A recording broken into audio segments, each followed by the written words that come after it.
I need you guys to stop thinking about this exercise is bad or that thing is bad because I got injured during it. If you have 30 minutes and you can only do one exercise, back squat for 30 minutes, you'll be kind of good to go. You're doing a little bit of everything on there. It's the stress, it's the fact that it's such a demanding exercise that also makes it really good. There's a reason why the squat is the king of leg exercises. Yeah. You don't have to squat, you don't have to deadlift, and that change in perspective isn't weakness, it's wisdom. This whole episode has been about squats. Are squats good, bad, are they functional or not? And the answer is? It's... So when I was 25, I was going through my regular leg workout. I had warmed up, I had done my mobility. I think I was on my second set of warm-ups with back squats. I had the bar on my back. I go down to squat and pop, something went wrong. I put the bar back immediately and I just hit the floor. Long story short, I realized I had a bulging disc in my lumbar spine, and I guess that day, for whatever reason, it decided this isn't for me. And yeah, it was I was done for.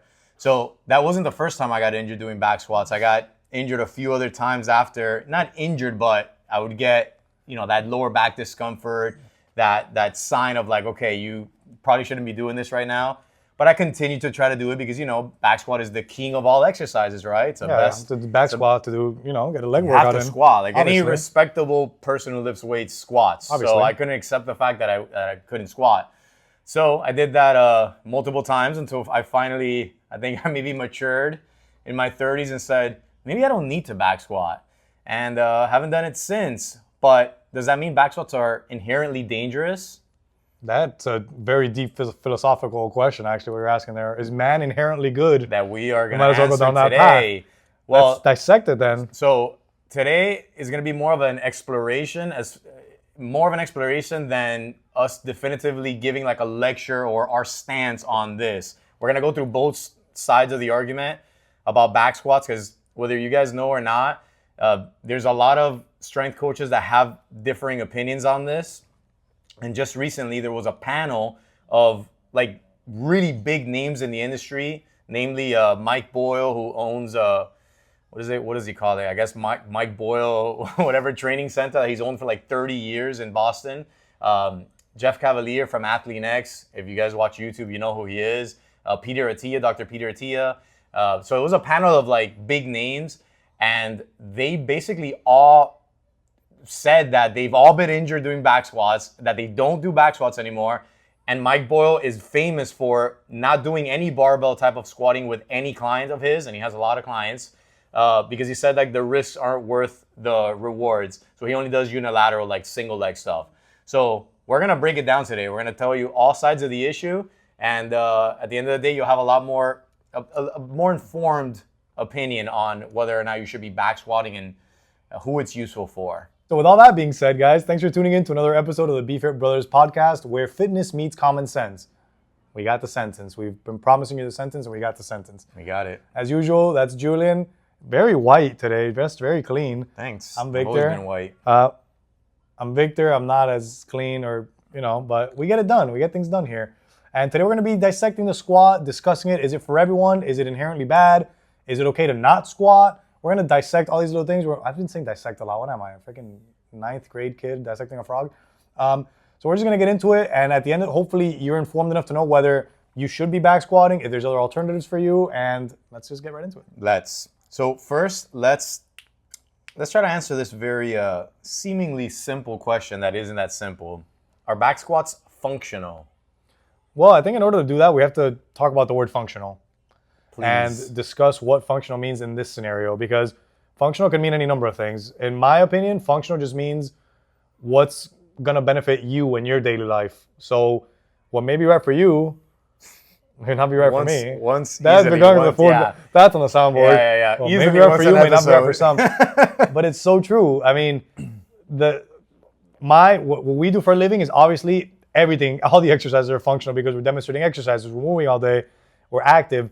It's not the same functionality for somebody that's a doctor or, a paramedic or one of these other jobs that is still active, but in a different sense. So are you relating the word to your job or just to your everyday tasks? Your everyday life, yeah. Your everyday life, everyday tasks. If you're somebody that enjoys gardening as a hobby, you might want to develop a good deep squat, not with a barbell, I just mean like hip mobility wise. So you could be down there, you know, gardening or whatever people do. What do people do with the gardens for longer periods of time? So I think functionality comes down to things you either enjoy doing or just do on a day-to-day basis because it's your job.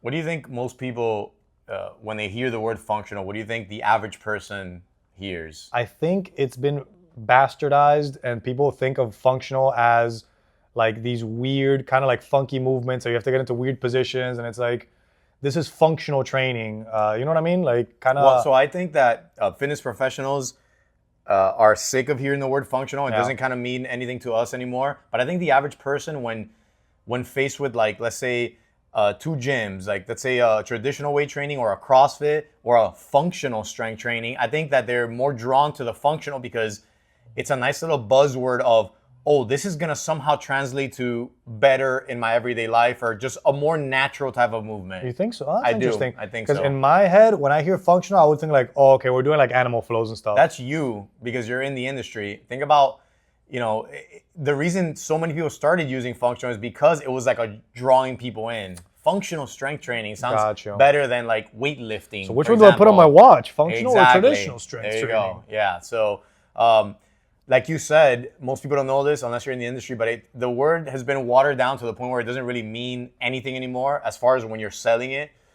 I would definitely say that there's a huge, like, it depends on your lifestyle. It depends on, for example, you can't compare like a firefighter who actually does need to train in a way that is functional for his job. He's going to be, or her job, she's going to be carrying things and, you know, whatever that job might entail, going up ladders. I think they have to get like 70 pounds or so of equipment. At least that's how they train. So yeah, you have to be able to get on a ladder with heavy weights. So you need to train for that.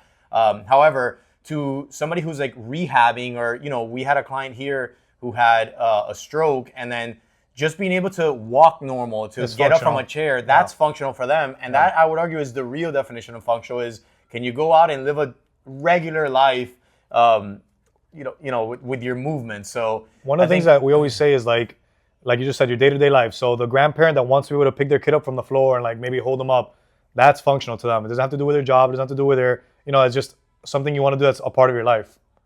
Yeah. Now, when it comes to, I fell down this rabbit hole for a long time. I fell down the stairs. I was like, what did this happen? I fell down the stairs. I fell down this rabbit hole for a long time where, so I come from a traditional strength and conditioning background. My master's is in strength and conditioning, like training athletes. So, you know, you're back squatting, you're doing Olympic lifts, you're doing all kinds of like athletic-based movements.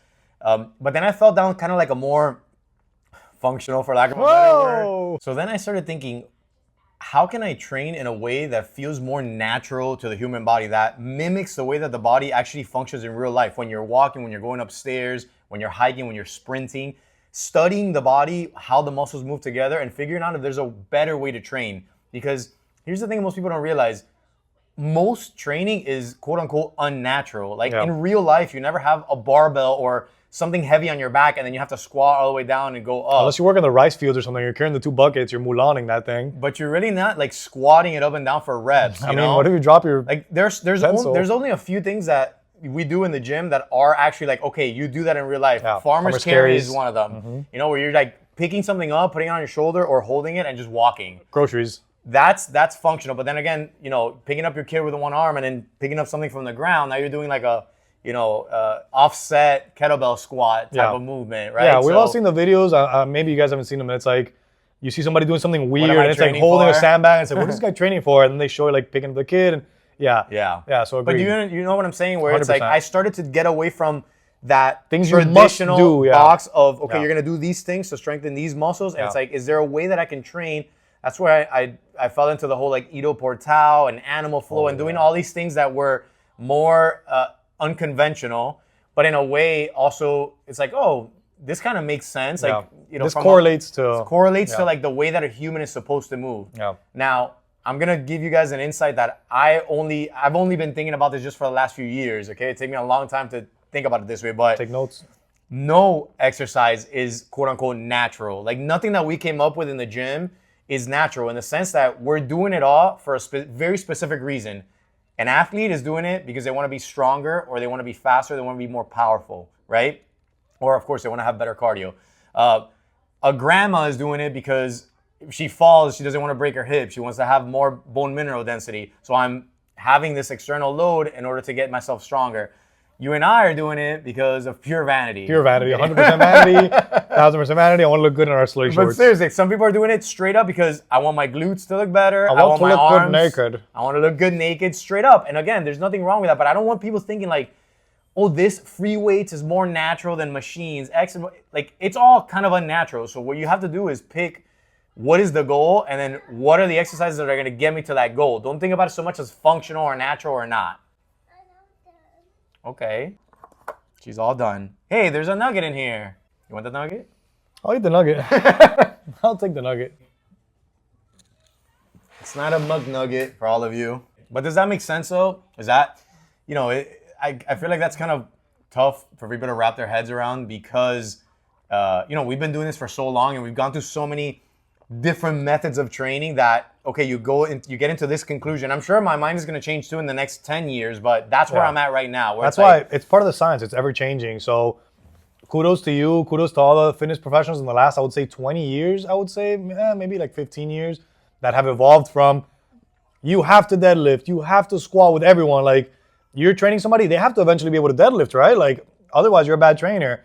And now we know that's not the case. Like there's alternatives for every muscle group and there's alternatives for everybody's quote unquote functionalities or wants or needs. Yeah, and we're gonna get deep into how to make the decision for yourself because of course this is always like a personalized decision. Now let's move on to the reason we had to say all that is because it's setting up the stage for what we're gonna talk about, which is one specific exercise, back squat. And by the way, we're talking about a barbell on your back. I know most people don't think about it as a back squat. That's what it's called. Barbell squat, because there is a front squat as well where the barbell is in front of you. And there's a zillion other different types of squats, but we're just gonna talk about the back squat specifically. Now, let's hear what Mike Boyle had to say on this. Yeah, let's hear it. Right hand plus left hand will be more than combined two hand. You look at, they've done it with leg extension, they've done it with a bunch of different things. And what they realize, I think, this is my own theory, but we neurologically know that we are unilateral. If I say to you, throw a baseball, I always say to somebody, if I say throw a baseball, everybody knows how to throw it. If I say throw two baseballs, somebody would think, I'm not really sure how I'm supposed to do this right now. Because we had some of our super elite, like NFL wide receiver type guys would be very resistant to really heavy back squats and deadlifts and things like that. And they were like cats. They were like, I don't like it. I don't like it. It makes my back sore. I don't feel right. And what you realize is you were probably dampening their nervous system a little bit because the analogy I always use, if you think like the Mountain, the guy from Game of Thrones. He was an Icelandic basketball player, decent mid-level Icelandic basketball player. When he became one of the world's strongest men, he was a worse basketball player. And I can remember used to go to powerlifting meets and I'd look at the powerlifting meets and I would be like, nobody here looks athletic, no one. And then I'd go to an Olympic lifting meet and I'd be like, ooh, these cats are athletic. Like these guys they can jump and they can sprint and they've got big traps and big asses. They looked more like what I wanted my athletes to look like. Whereas powerlifting, it was sort of like a semi-mobile refrigerator. You go to a track meet and go watch the sprints and the jumps and you're like, oh wait, that's what I want. Let's look at how the fastest people in the world, the people that jump the highest in the world, what are they doing for training? And again, you started to see more unilateral work, unilateral plyo work, unilateral strength work. This guy, am I right? So for context, if you just think this is an old man like rambling on, Old man yells at clouds. This guy is a legend in the field. Respect. He literally wrote one of the books. I think he wrote a book called Functional something. He wrote the book on training. It, literally. That's context number one. So this isn't just a guy. This is one of the GOATs, right? Number two, it's pretty normal in the industry to have different strength coaches that recommend different things. Some like Olympic lifts, some avoid them completely. Some like more barbell work, others like kettlebells and dumbbells and free weights. So, you have to take everything with a grain of salt and understand that there is no one, thing that we all agree on except progressive overload. That's probably the only thing that everybody agrees on. Mechanical tension. So, progressive overload. Jesus. Sorry. Dry that nugget, Oh my God. Yeah, it's because it's not fresh. Woo! So Boyle would argue that it's riskier to do, the risk to reward ratio is not worth it when it comes to back squat because it's technical, because You have a bar on your back that puts a lot of compression forces on your spine. A lot of people don't have. Yeah, I guess a technique would be one of the biggest issues with it. But I think his biggest issue is that it's not quote unquote functional. It doesn't translate to everyday movements because humans are we're very unilateral in the way we move. Yeah. Everything is one leg at a time, whether it's walking or going upstairs or sprinting or running.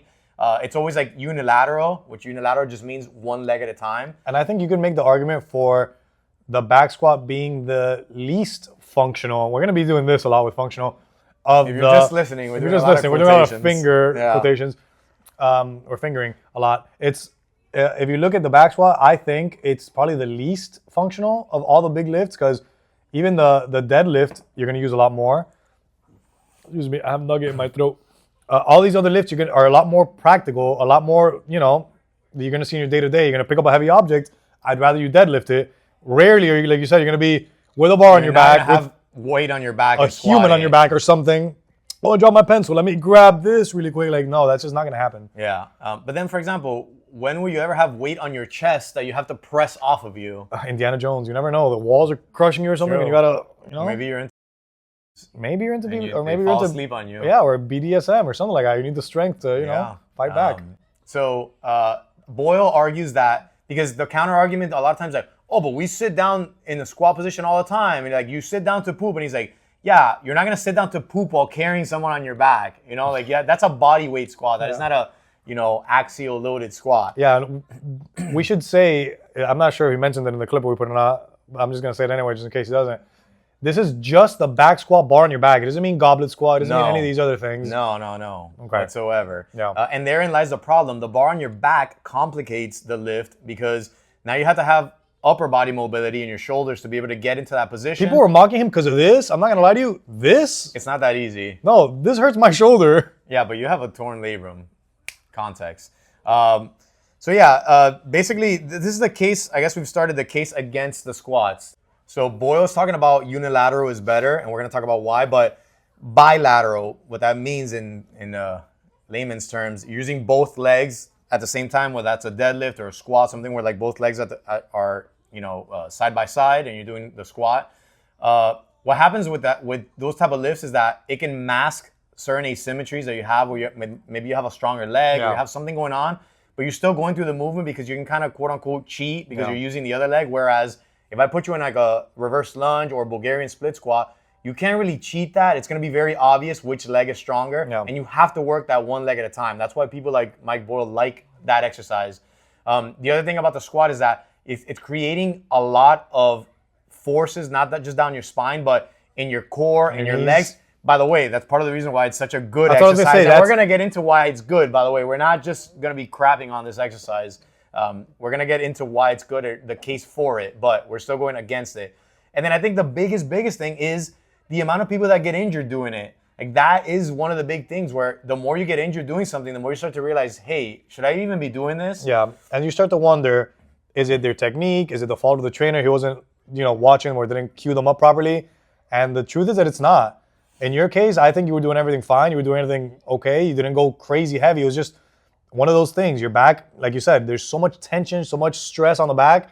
It just went, nah, I'm done. I'm good for today. Like, that's a good point. I'm glad you brought that up because one of the biggest misconceptions that the general public has that fitness professionals don't have, because we've been in the game for so long, is that I got injured doing this, therefore this is bad. Yeah. When the reality is, okay, first of all, sometimes it is ego lifting, sometimes it is improper technique, but it's not always improper technique. Like I got injured doing a 115-pound warm-up weight. Like I was probably gonna do 200 plus that day.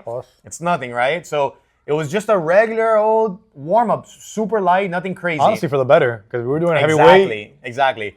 So what gives? Like what happened there? Well, what happened is that I already had a bulging disc. Like the disc didn't just bulge because of the squat. I must have had that disc there, and I just didn't know about it. A lot of people have bulging disc, by the way. Bulge over use because of overly squatting. Well, we don't know why it happened, but it doesn't matter. What matters is that day, the tissue just wasn't prepared for that kind of movement.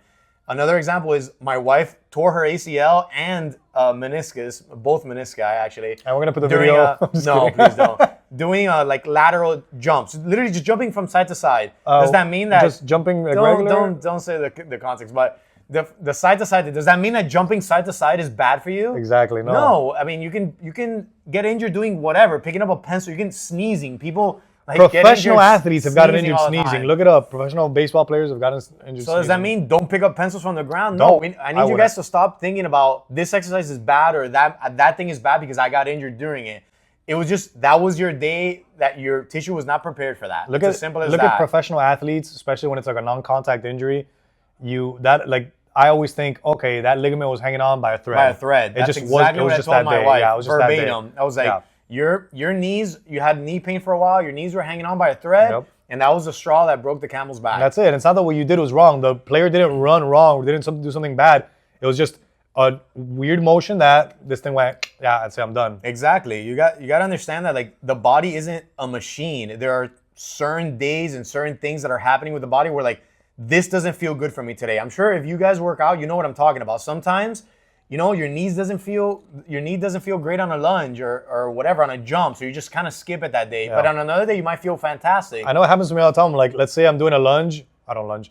Let's say I'm doing a lunge or something like that, and I'm like, God, my knee hurts. Is this forever? Am I gonna have knee pain? And the next day it's gone. I'm like, oh, okay, never mind. I guess it was just like a one-off. Which thing. is why a lot of times when clients like, oh, this is bothering me today, I'm like, let's see if it persists. Yeah. If it still bothers you in a week, 2 weeks from now, and it becomes chronic, then we can really think about it. But so all that to say, mind you, I'm defending it now, but I've gotten injured with the same exercise multiple times. Also, really quick, let's get away from the whole. Now that we're discussing, if your client feels pain and they're telling you, the no pain, no gain thing really has to leave. Like that has to go out the window because people misconstrue no pain, no gain for, oh yeah, I'm gonna push through this little ache and pain. If something doesn't feel good, it's okay to not do it. And it's okay to not do it that day, maybe. Well, I think the no pain, no gain needs nuance because Just like everything in this podcast. by pain, we mean, if you mean by pain, muscle, Exactly. like your muscles are burning, that's good. That's Yeah. good pain. So you always have to a good PT will differentiate the type of pain. Well, what do you mean by pain? That's a question that I ask people all the time. All the They're time, right? They're Wait, like, what kind of oh, pain? wait, that one hurts. But like your knee, you're like, no, the muscle really hurts. Okay, good. I don't give a shit. Yeah, keep going, keep going. You do have to push through Yeah. that kind of pain, Yeah. but not the pain of, wow, something's wrong. Yeah. It's kind of weird that in that panel, 3 people out of 4 have gotten hurt doing back squat. Why do you think what do you think about the back squat that hurts people? I'm surprised actually that it's the back squat, not the deadlift. I mean, I guess it's the compression of the spine, the compression of the knees and everything, all that weight pushing down against you. The deadlift doesn't put the same amount of compressive forces on the low. Exactly. Yeah. So I'm thinking that. The reason I say I'm surprised not the deadlifts, because the deadlift starts you in a kind of weird position. Yeah. And you would think, people are going to hurt their back doing this. But no, like some you said, people do, and some people do. I'm not going to say they don't. But you're right. The squat is something that most people either get hurt doing it or never really feel good doing it or can never go past 90 degrees because things just don't feel right. And I do think it's because of that external load pushing down, causing so much pressure on your spine, knees, joints, etc. Exactly. And that's What other exercise does that? I mean, there's not much where you have the weight on your back like that. Good mornings? I think that's a good segue to what's good about it because might be confusing for you guys, but it's the stress, it's the fact that it's such a demanding exercise that also makes it really good. There's a reason why the squat is the king of leg exercises. Yeah. And I do love a good back squat. I like making my clients do back squats. And if it feels good, we'll do heavy back squats. But I don't force it onto everyone. But the point I'm trying to make is that the same reasons why it might be bad are the same reasons why it's good. Yeah. Exercises that make your body work like crazy, make your core light up. Everything is working. Put a lot of stress on the body, the right amount of stress is actually good because what is that doing? It's helping strengthen all those tissues. And there's very little exercises that train as many muscles at one time than the squat, the back squat specifically. Yep. So, and by the way, if you've never done a few heavy sets of back squats, it might be one of the hardest things you can ever do. Like 5x5 or something like that? 5x5 it's horrible. Brutal. Now, here's something I'm going to say in defense of the back squat. If you have 30 minutes and you can only do one exercise, back squat for 30 minutes, you'll be kind of good to go. You're doing a little bit of everything on there. Yeah, especially like core engagement. It teaches you how to brace your core. I love when people hear like, we need to do more abs. I'm like, we just did a heavy set of back squats, but I know what you mean. We'll do some crunches. Like, and I don't know if this is a this For should or have gone on against? the other side, but Just throw it over there. another reason why coaches don't do it is because it's so technical that in a group setting it's very hard to teach. You know, yeah. I don't think most people appreciate everything that goes into the back squat. I'm talking about not just, okay, you got to get to 90 degrees of knee flexion and your back has to be neutral. Obvious stuff. We all know that. But the specific way you have to brace your core, what your feet are doing. People don't realize that your feet are active. There's intrinsic foot muscles working. The way you put your feet actually matters. There's so much going on. Like when I'm back squatting, I'm so focused on the lift. And I think in a group setting, you just can't do that. Yeah. Now, you see a lot of trainers saying like, oh, if you can goblet squat a 45-pound weight, you'll be good to go on the bar. What do you think about that? I think that if you understand biomechanics, then you realize why a goblet squat is significantly easier than a back squat. It's easier in some ways. It's easier because the weight in the front is a more natural, for lack of a better word. Big natural. It's just a biomechanical advantage. Some things that we do are biomechanical advantages or disadvantages, which makes it easier or harder. What's a biomechanical advantage? So when you have weight in front of you, your center of mass, like most of the weight is over your center of mass. Most people can easily just goblet squat something, even if they've never squatted before. Now, I put the weight on your back. If you've ever gone from goblet to back squat, you realize, oh, this is a different exercise. Completely. You feel like you're going to fall backwards, more. actually. Yeah, I have to lean more. The weight feels like unstable. Yeah. It's different technically, and it's because of the placement of the weight. So, where were we going with that? I'm just asking you questions. It is funny that you mentioned that. You do see people get on the bar and it's like wobbly, and you're like, how is the bar wobbly? And it's because of all these things you said. They're struggling with contracting the core. They're struggling to make sense of the biomechanics of having a bar loaded back here, which is weird if you've never done it. Yeah, and you need a little bit more mobility to be able to back squat, not just in the legs, but in the shoulders and upper trunk. back too. Yeah. So it's just an exercise that deserves a lot of respect. I don't think it gets that respect for the most part. But to conclude why it's so beneficial, it's because it's so damn hard. Yeah. And really, really hard exercises, they're going to not only engage so many muscle groups at once, but release like testosterone and growth hormone and all the hormones, like anabolic hormones. It doesn't get bigger than like deadlift and squat. So. That's actually goes back to something that your professor said that I stuck in my mind forever was, if you want bigger arms, squat. You want a bigger chest, squat. And that may not make sense to the layman. Like, what does that? My legs have to do with my arms? Like, yeah, isn't it a leg exercise? I mean, I get my arms are back here, but they're not actually working. But it's what you just said. It's that release of testosterone, all these other hormones that are going to make your muscles grow. If you're doing heavy back squats, your muscles are going to respond. And the perfect example is power lifters who only do 3 exercises. Like I say that's all they train. That's the majority of what they train, and they do accessories. It's very difficult. But they're huge. Yeah. Like they get a lot of hypertrophy. They get big muscles because they're doing the big boy stuff. Like these are not for the faint. Yeah, I wouldn't want to do any of the workouts. It's tough. But I'm a big boy. Really quick before we continue, I think one of the most important things, and this is kind of a cliche in our industry, is listening to your body. If your body doesn't feel like squatting today, if you try to, like you said, you go for your warm up and it's not there, don't force a squat day.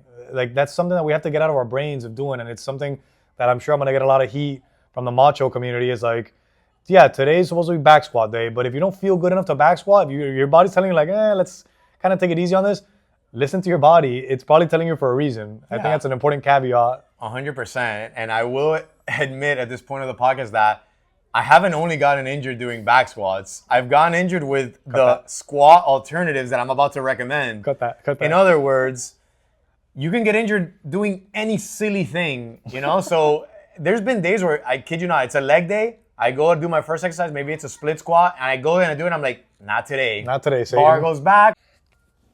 Gabby's dollhouse. You're so cute. I hope you go a good day. That was good. That was a little British accent. I hope you go a good day. So the point is exactly what you said. Maybe today's not the day to do X, Y, Z. The average person probably doesn't get that because in their head, it's like, what the hell's wrong with me? Why can't I do this thing that I've done a million times? But somebody who's been working out for 20 plus years, like we have, you understand it's just part of the game. Today, my shoulder feels buggy. Yeah. Maybe I'm not going to do this, and maybe I'll switch it around, or maybe I just won't do it at all. Yeah. You do have to listen to what your body's telling you. Yeah, I did 100 chin-ups the other day, not back-to-back. I'm not that kind of an animal. And my elbow was hurting literally for like 2 to 3 days after, and it's because I did 12, did 15, and I was like, it doesn't feel great, but I'm gonna keep pushing. And then it hurt for like 2 or 3 days. I was There like, you oh go. great, I'm injured. Wasn't the case. Luckily, I'm fine. But that pushing through it sometimes could cause more harm than good, I think. And then that's when you start compensating, you start cheating, you start doing these weird reps. So is it better to do that or just to not do that exercise today? And I think the latter is best. Yeah, and again, it always goes to understanding the exercises because when you know what you're about to do, you know whether you're prepped to do that thing. So if I'm sleep deprived or I've done a bunch of like during this challenge now where I've been working out for so many days in a row, my joints are kind of feeling it. I know that if I'm about to go into a heavy set of 4 sets of heavy back squat or something really heavy, I don't know, maybe it's not the day if I'm feeling a certain way. So you have to understand what the exercise entails. What happens with most people is A, they don't have that knowledge, and B, they're just gonna jump into a class where they're gonna do whatever it was programmed that day. And that has, of course, its pros and cons. But there's nothing wrong with jumping into that class and telling the coach, you know what, this one doesn't feel great for me, for my knee today. And then they should be able to switch it out, hopefully. Yeah, I mean, if you're in a B-Fit class, they'll definitely be able to switch it out. So if you don't, are there any other alternatives to the squat that kind of like does the same thing, gives you the same benefits? There's tons. There's some that are unilateral, which, as we discussed earlier, is single leg, and there's some bilateral ones that you could do, which actually copy the exact same movement pattern as a squat, like the goblet squat we mentioned earlier, holding here, the belt squat, which I love. I kind of wish we had some of that. Yeah, belt squats are great. Belt squats are great. They don't put any load on the upper body. It's literally just working down here. What else do we got in the bilateral department? When it comes to bilateral, you got to understand there's some limitations. Like goblet squat, the reason that we switch eventually our clients from goblet There's to only back so squat heavy you can hold here. is only so heavy you can hold. Like, well, you get too strong where you're holding 100 plus pounds with your hands. Unless you start now messing your hands with- start to get, yeah. your arms start to get tired. Unless you're messing with a vest, goblet combination. But the belt is great. The belt is fantastic. I mean, if you have that machine, if you have access to that machine, it's so you could just load up on your hips and just go nuts. And you get some good stress on the way up and the way down. So you got. But let's say you're like me and you're just not gonna bilateral squat at all. I mean, the only bilateral movement that I do for lower body, every now and then I'll do RDLs, but those don't feel great either. I love RDLs. Is heel elevated goblet squat. I love those for your quads. And again, when you understand biomechanics, you realize that doesn't put nearly as much stress on your lumbar spine because you're more upright. You got the heels up. And it's a lot more quad dominant as opposed to like glutes. It also doesn't, you also don't get as much glute engagement. So exactly, everything comes with a pro and con. Everything comes with a pro and con. But let's get into some unilateral ones. What would you say as far as that? That's where I would argue that you can, for most of you listening,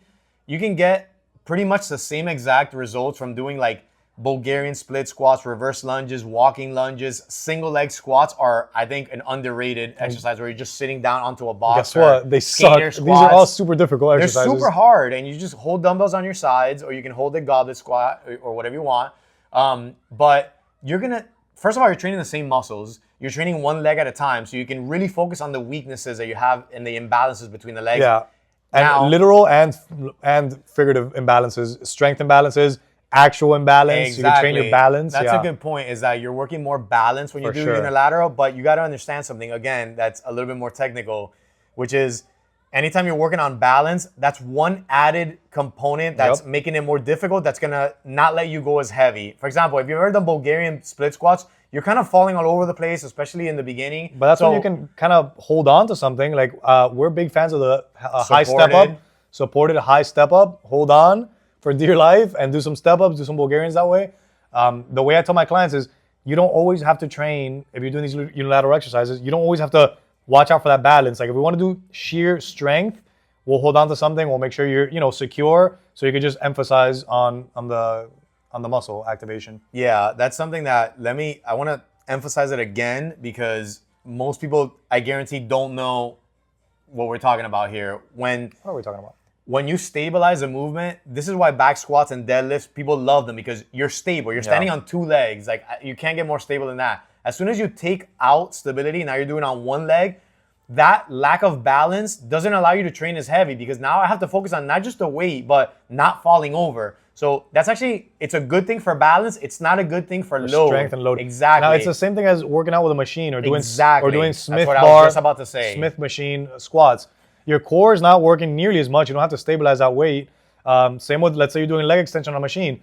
Literally, you're just sitting. You're planted, killing that muscle. You're just That's it. working pure quad. So you know. That's why bodybuilders like machines, Yeah. because they're doing the stabilizing for me. Now I could just work on seated chest press. I could just work on my actual chest. Yeah. Whereas a dumbbell chest press, you have to Yeah, stabilize your now. shoulders, core, Doing everything. a lot of yeah. other work. And people are saying, isn't that good? Shouldn't I be like off balance so I can use more muscles? It is good Yeah. for the stabilizers. It's not good if you're trying to put as much load as humanly possible and really destroy that one muscle. I hope that makes sense. Yeah, I hope it does too, guys. Now, I don't think, like, in that same vein, if a bodybuilder were to say, oh, I want to do, because they work out, what, 6 days, 7 days a week? Yeah. If they wanted to do free weight squats or deadlifts, you wouldn't be able to work out 7 days a week without completely destroying your body.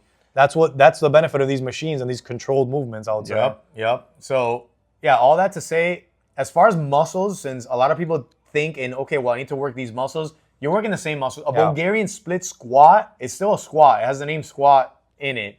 So I actually feel my glutes on Bulgarians more than any other Me too. exercise. Same. I feel them so much that, like, I don't know what it is. I don't know if it's like a mind-muscle connection, but I feel it to the point where my glute is the limiting factor. It feels like it's going to cramp up after a while. So, I feel it so much that it bewilders me that people don't feel it. Yeah, they feel when their they get into quads a position, lot I'm of like, times. you don't, like, hey, do a little hinge, you still feel your quad? That's crazy to me. I feel so much glute. Yeah, so reverse lunges, front foot elevated reverse lunges are great as well. Split squats. You can even do it with a bar on your I back. haven't even mentioned hip thrusts. Hip thrust, yeah, but I'm thinking of like I'm thinking. thinking. By the way, hip thrusts don't feel great for me either. The thing is, if you have look, a lot of people have disc issues or like lumbar or spine issues, and if you do, you're gonna have to try these exercises and see which ones feel good. Yeah, and it might not feel bad that same day. Wait till the next day and let me know, because I have a client that has an issue with her lower back. We squat, but not too heavy, and you just on a box. And you do box squats. We do box squats. Every time we hip thrust, and I watch her form, it's good. She's connected. It's okay. It doesn't feel that bad. The next day, I have a little something back here. So it's like, your body might not react right away, but think about what you did that day and then let us know how you feel the next day. And that just tells a lot. The good thing about being a trainer is that you're exposed to so many different type of people that you stop thinking like that there's just one way to do things, right? I have clients with bulging disc or herniated disc or sciatica.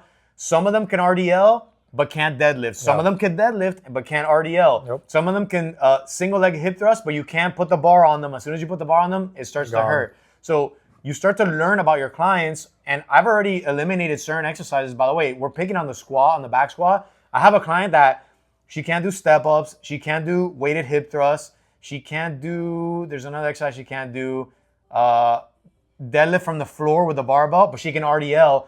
So I've just completely eliminated those exercises because you know what? I know better as a fitness professional that we're going to get the same bang for your buck. We're going to get the same gains with all these other exercises. And without having to sacrifice, hey, maybe it feels good today, maybe it doesn't. I'd rather just not take that chance. Yeah, we see people 2-3 times a week. It's not worth it to ruin your session for the week. And that's why Mike Boyle, going back to that, he says, why take the risk at all?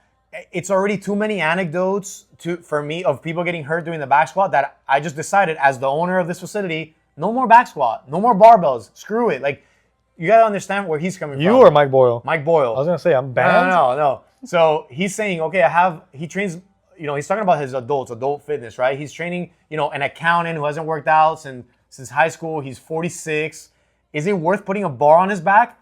What does that guy want to do? He wants to feel better, move better, maybe get into like pickleball on the weekends. He wants to just have more energy. Do you need a bar on your back for those things? No. So again, it goes back to what is the goal? If your goal is to be a power lifter, guess what? You need to back squat. Sorry. Yeah, maybe don't go to Mike Boyle's place. The other controversial thing that we're not even going to get into because we're not strength coaches is, does squats, back squats, and things with barbells, like exercises with barbells, does that translate to athletic performance?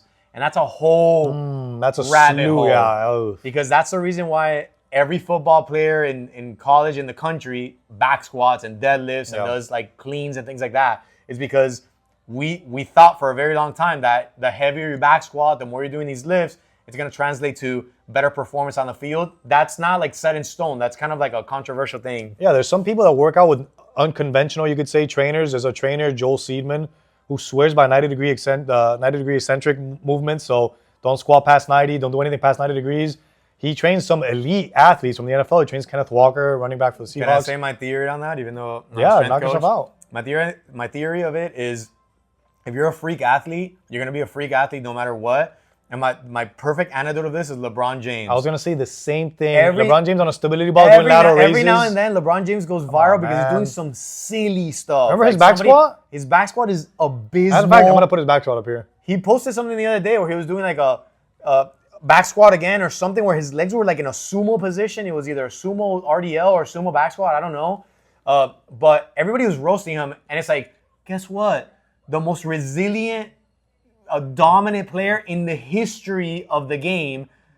Shut the hell up. That guy could do whatever he wants. That guy could do barbell. He could do single leg. He can train Mike Ball. He can train with it. Con mierda in the corner. He's still going to be LeBron James. Yeah, so those genes are genes. that is not going to make him a better athlete. He's already an amazing athlete. Yeah. So what I would say to those strength coaches, just don't hurt the guy. Yeah. Just don't do something silly that's going to hurt him. Now, I'm sure a lot of you people, and I've seen some criticism of the panel saying, oh, you guys need to man up and just squat. Squatting is not dangerous. Like, look at me. I've been squatting for I don't know how many years. And that's great. Yeah, squatting can feel good for you and it could not feel good for this person. Stop trying to force things on each other. Like, you don't have to do anything. You don't have to squat. You don't have to deadlift. And that change in perspective isn't weakness. It's wisdom, right? Like, that's something that I think everybody needs to at some point acknowledge. It's, you don't have to bang your head against the wall trying to back squat, trying to do this other exercise. That doesn't mean it's bad. Stop like attacking these people because that's not what we're trying to say at least. 1,000%. That's the clip I'm gonna quote. I'm gonna cut from this because that's exactly right, and that's the advice that I give everyone.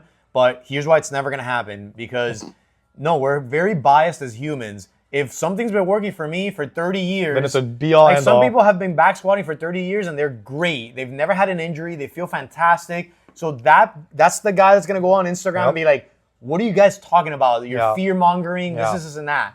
And because you can't think of anything outside of your perspective. What I would tell that guy is, how do you argue against these people's lived experience? I hate that term, but it's true. They all got injured. I've gotten injured. Are you going to still put the damn bar on my back? And it's not just they've got injured. Oh, that's my truth, which is something I hate even more.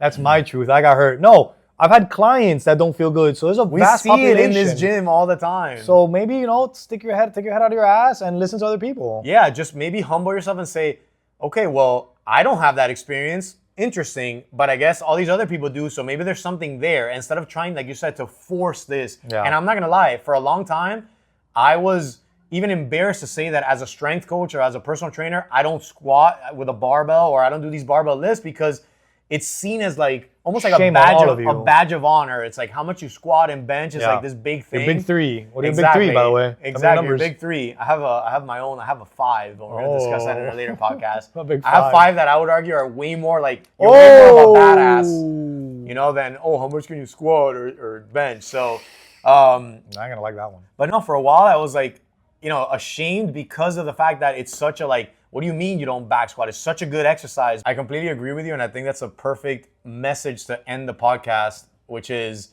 don't try to force certain things on people and understand that a lot of times people blame themselves. They blame poor technique. I think that's the biggest one. And I can guarantee you 90% of people listening, they're still going to ignore that and they're going to think that they got hurt because they had poor technique. Yep. Sometimes you do things perfect and you still get hurt. I think it's more about thinking, can my body tolerate this today? It's literally, you have to think about it today because maybe it's not, maybe tomorrow you will, but not today. Maybe today you slept on your shoulder wrong and it feels weird. Like, you have to listen to yourself. You didn't sleep well, you're not properly hydrated. Who knows? It could be a million other things. There's certain things that I could do on some days and I can't on others. So it is what it is. It is what it is. Especially as you get older. For me, one of the things I hate the most is, and it happens all the time, this is kind of irrelevant in a sense, but it's also relevant, is running. I go out for a run one day, I feel great. Oh my God, I could do all these miles and I feel good. Another day, I feel like absolute shit and I can't get past like a mile and a half without completely gassing out. So is that the best day for me to go push myself to my absolute limit? Probably not. Yeah. So, you got to really listen to your body and react accordingly, not just listen and, whatever, I'll try to force it. Yeah, and actually listen and take mental notes of what's bothering you because, for example, we have a client, a small group client. She's gotten hurt repeatedly on back squats whenever we program them. And we've been telling her, just stop doing them. Yeah. Like, we're the first ones to tell you, it's in the workout, but you can do a Bulgarian, you can do a reverse lunge, a split squat. Like, stop forcing that. Clearly, this is not a good exercise for you. So stop, trying to do it just because everybody else in the class is doing it. I get it. It sucks. You have FOMO. It does suck, yeah. You have FOMO. You want to squat heavy and I want to deadlift heavy. I want to do this and that. But it's okay not to. And that's fine. And I think, like we said earlier, that's a big improvement over the bashing your head against the wall trying to make something stick. Just, be comfortable adjusting and not following everybody else. Yeah. I would also say that take everything that you hear on the internet and from influencers with a grain of salt, because somebody's gonna put a very persuasive video out there, and I got with this multiple times where it's like somebody posts such a video of this is the ultimate exercise, here's why, it's really well done, and I'm like, man, yeah, I need to do that exercise more. But maybe that exercise is the one that screws with you. It's unfortunate, you but know? it could easily be. So it's like, okay, maybe that feels good for that person, but not for me. I'll give you a perfect example. An exercise that hurts a lot of people but feels good for me is dips. Oh, I love them. I don't want Gabby's doll. So here's how I would conceptualize it for the average person.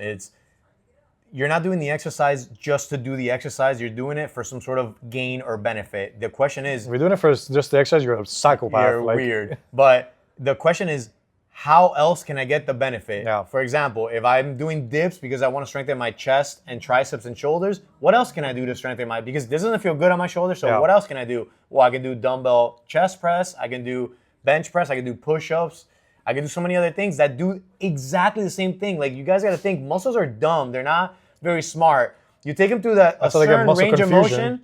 You take them to a certain range of motion, and the muscle's going to work and respond to that. So there are many ways to skin a cat. I hate that term. But I agree with you 100%. And I think a good example of that is, let's say you're limited on equipment and you want to do a chest day. What are you going to do? Oh, I'm just not going to do chest because I don't have equipment. No, you're going to do push-ups. You're going to do dips if you have some sort of parallettes. So I think thinking of it like that, like, oh, I can't do this because I'm limited. Now, maybe it's equipment, maybe it's pain, maybe it's this, but I still have to do a chest day. So all of these things are ways of thinking that I'm still going to get these muscles, worked. But and by the way, ways. just because you can't do an exercise now doesn't mean you're never going to do it. Exactly. There's plenty of cases, like, for example, Dr. Lane Norton, who's another legend in the industry. He is, as famously said, he's had multiple herniated discs. He got hurt. And then he rehabbed so hardcore that he was able to compete in powerlifting. And I think he's deadlifting like 700 pounds. Yeah, that guy's a beast. Something insane. And, that's his badge of honor of like, I conquered this and I'll do it. There's nothing wrong with that. But in his case, he wanted to powerlift. He wanted to prove to himself that he could do it. I don't have any aspirations of that. So for me, it's like, I'll eliminate the back squat because my priority is don't get hurt because my job requires me to be healthy. So this is a risk-reward thing. It all goes back to risk-reward. So what I would tell people is to summarize. Look at your reward. Analyze your reward. How am I going to get here? And if squats aren't a piece of the puzzle, replace that puzzle piece with something else. I think that's... And it's like, we started this whole episode has been about squats. Are squats good, bad? Are they functional or not? And the answer is? That's the wrong way to think about it. It's squats. Man. The answer is squats are a tool. And there's many other tools. 1, 2, 3, you're a tool. There's many other tools that you can use. That's it. If you think about it like that, where it's not good or bad, it's just a tool. Oh, that tool doesn't work for me. I'm going to do split squat, or I'm going to do reverse lunge. I'm going to switch it up, same muscles, and I'm getting similar gains. That's it. That's as simple as that. We've seen plenty of success stories of somebody that limits an exercise and gets stronger in other areas. And it's like, what's even the point of trying a back squat at this point? You're still gonna get strong. You're still gonna make gains, and you're still gonna have hypertrophy or growth of those muscles. So and that's the end game. And that's the end game, really. Or if you really, really want to do it, then work with a good coach and figure out a way to either, I don't want to say fix, or work on certain things that might be bothering you. Like and rehab maybe there is a way that you can get back to it, but it's not necessary. Yeah, I agree with that. All right. Guys, we hope you learned something today. Is the squat inherently good, inherently evil? You tell us in the comments. Decide. And if you like the back squat, put it in the comments below as well. Danny, we look forward to your comment. We appreciate you, man. With that said, thanks for tuning in to another episode of the Beaver Brothers Podcast. What do you got? I'm on empty. Is that Celsius? I hope you go out good day.